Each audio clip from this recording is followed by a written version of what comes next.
to dress things up, one only distorts them.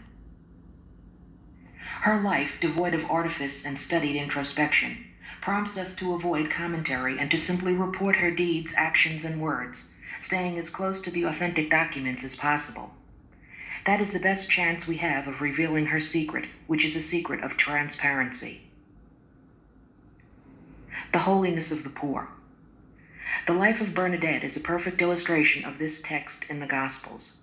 Father, Lord of heaven and earth, to you I offer praise. For what you have hidden from the learned and the clever, you have revealed to the merest children. Matthew chapter 11, verse 25. Luke chapter 10, verses 21 and 22. This light, hidden from the learned and the clever, but revealed to the merest children, shone on Bernadette. The more clear-eyed people perceived this light very quickly. At the time of the apparitions, it was perceived by young Antoinette Tardeville, who could not pursue her Carmelite vocation because of her poor health. Antoinette made this discovery in the little town where the Soubirous family lived, poor wretches with a bad reputation. Her parents are very poor as our Lord was on earth, and it is on this child that Mary has cast her gaze in preference to all the rich young people.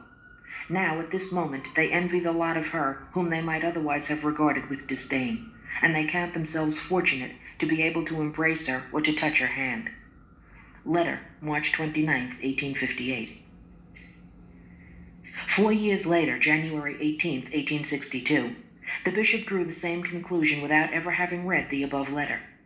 In the official letter in which he recognized the authenticity of the apparitions, he wrote, "What sort of instrument is the Almighty going to use to communicate his merciful designs to us? Once again, it is what is poorest and most fragile in the world, a child of 14, born of a poor family." Bernadette herself wrote the same thing at the moment when she became consciously aware of her vocation. In a private prayer to the Queen of Heaven, she wrote, "How happy my soul was, good mother, when I had the good fortune to gaze upon you. Yes, you stooped down to earth to appear to a mere child. You deigned to make use of the most fragile thing in the world's eyes."